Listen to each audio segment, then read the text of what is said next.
Hamıya salam, gəlin birlikdə Windows 11-in dünyasına baş vuraq. Bugün biz bu əməliyyat sisteminin pərdə arxasında nələr baş verdiyini, onu necə işlədiyini və bilirsiniz, gündəlik işlərimizi əslində necə asanlaşdırdığını anlamağa çalışacağıq. Başlayaq.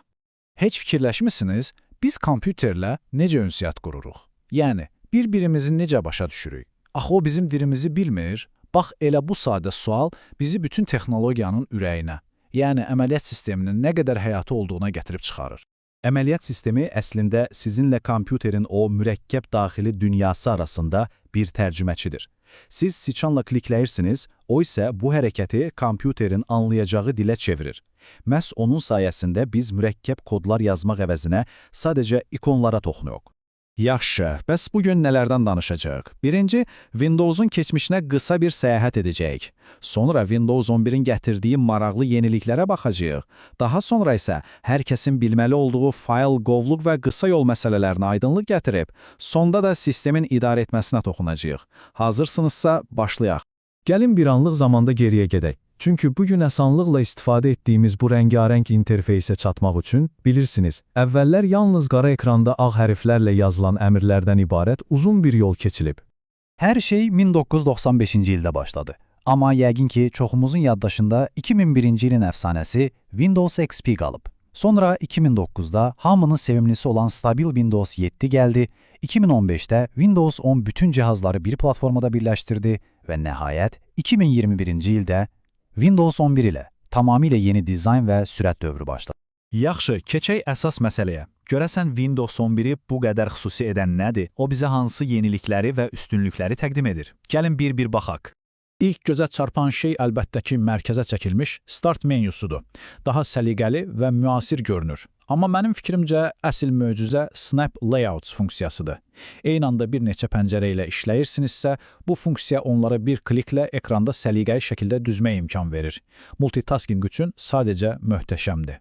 Və bütün bunlar daha sürətli işləyən və batareyaya qənaət edən bir sistemdə. Bütün bu gözəl görünüşün arxasında isə çox vacib bir məqam gizlənir. Windows 11-də təhlükəsizlik məsələlərinə xüsusi diqqət yetirilib. Daha müasir qoruma mexanizmləri sayəsində şəxsi məlumatlarınız əvvəlkindən daha yaxşı qorunur. Windows 11 həm də bizim işləmə vərdişlərimizi də dəyişir. Məsələn, Microsoft Teams birbaşa tapşırıqlar panelinə yerləşdirilib, kiminləsə əlaqə saxlamaq inanılmaz dərəcədə asanlaşıb.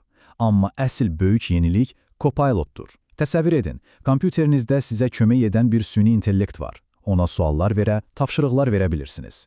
Bu, sözün əsl mənasında gələcəyin iş tərzidir. İndi isə gəlin, biraz da təbəli enək. Rəqəmsal dünyamızın, belə deyək, tikinti materiallarına, fayllar, qovluqlar və qısa yollar. Bu üç anlayışı yaxşı başa düşsəniz, kompüterdən istifadə etmək sizin üçün uşaq oyuncağı olacaq. Fayl nədir? Kompüterdə saxladığınız hər bir şey bir fayldır. Maraqlısı odur ki, hər faylın adını iki hissəli düşünə bilərsiniz. Birinci hissə sizin verdiyiniz addır, ikinci hissə isə nöqtədən sonra gələn və proqramın avtomatik verdiyi uzantıdır. Məsələn, mənim şəklim .jpg. Burada mənim şəklim addır, .jpg isə onun şəkil olduğunu göstərir. Bu uzantıları faylların soyadı kimi düşünmək olar. Məsələn, .docs və .pdf sənədlərdir, .jpg və .png şəkillər, .exe isə proqramların özüdür. .zip və .rar kimi uzantılar isə xüsusi arxiv fayllarıdır, yəni bir neçə faylı bir yerə yığıb həcmini kiçildən fayllardır. Yaxşı, bəs qovluqlar nədir? Qovluqlar sizin rəqəmsal səliqə səhmanınızı üçün ən yaxşı dostunuzdur. Onları fayllarınızı səliqəli şəkildə qruplaşdırmaq üçün istifadə etdiyiniz rəqəmsal çəkməcələr və ya qutular kimi təsəvvür edin. Arxiv qovluqlarını isə, baxın, adətən bu cür xüsusi ikonlarından dərhal tanımaq olur. Onların əsas məqsədi bir neçə faylı bir paketə yığıb ümumi həcmi kiçildməkdir.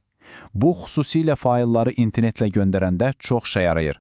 Bilirsiniz, Windows əslində işimizi asanlaşdırmaq üçün bizə biraz kömək edir. Məsələn, əvvəlcədən yaradılmış şəkillər, sənədlər, musiqi kimi sistem qovluqları, yəni kitabxanalar var ki, hər şeyi səliqəli saxlamağa başlaya bilək. Qısa yol isə çox vacib bir anlayışdır. Qısa yol heç vaxt faylın özü deyil. O, sadəcə olaraq həmin fayla aparan bir keçiddir, bir qapıdır. Təsəvvür edin ki, əsas faylınız evin içindədir. Qısa yol isə həyətdən birbaşa o otağın qapısına aparan cığırdır. Ən əsas məqam isə budur. Qısa yolu ikonunun küncündəki bu kiçik ox işarəsindən həmişə tanıya bilərsiniz. Və heç narahat olmayın, qısa yolu silsəniz, əsl faylınıza heç bir şey olmur. O, tam təhlükəsiz şəkildə yerində qalır. Qısa yol yaratmaq isə həddindən artıq asandır. Sadəcə istədiyiniz faylın üzərində siçanın sağ düyməsini sıxın, açılan menyudan Send to, yəni göndər seçiminə gəlin və oradan da Desktop, yəni iş masasını seçin. Vəssalam, qısa yolunuz hazırdır. Yeri gəlmişkən, daha sürətli bir üsul da var. Obyekti siçanın sağ düyməsi ilə iş masasına çəkib buraxın, onda belə bir menyu açılacaq və oradan Create Shortcuts Here, yəni qısa yolları burada yarat seçə bilərsiniz. Hansı sizə rahatdırsa, onu da istifadə edin. Və beləliklə gəldik son bölməmizə. Bura kompüterinizin belə deyək idarə etmə otağıdır. Gəlin görək, sistemin parametrlərini necə özümüzə uyğunlaşdıra və idarə edə bilərik. İdarə etmə paneli, yəni Control Panel, kompüterinizin ən dərin və texniki tənzimləmələrini apara biləcəyiniz mərkəzdir. Demək olar ki, kompüterlə bağlı hər şeyi buradan idarə etmək mümkündür. Yaxşı bəs, Settings menyusu ilə Control Panel arasında nə fərq var? Çox sadə. Settings gündəlik istifadə üçündür. Məsələn, divar kağızını dəyişmək kimi sadə işlər üçün. Control Panel isə daha ciddi, mürəkkəb sistem tənzimləmələri üçündür. Məsələn, şəbəkə ayarları və ya təhlükəsizlik parametrləri kimi. Əgər daha da dərinə getmək istəsəniz, Windows Administrative Tools adlı bir bölmə də var. Bura artıq peşəkar istifadəçilər üçün nəzərdə tutulub. Diski təmizləmək, sistemin fəaliyyətini optimallaşdırmaq kimi güclü alətlər məhz buradadır.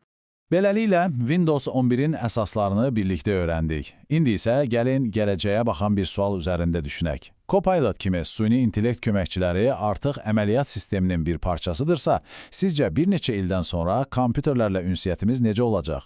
Maraqlı sualdır, deyilmi? Bu barədə düşünməyə də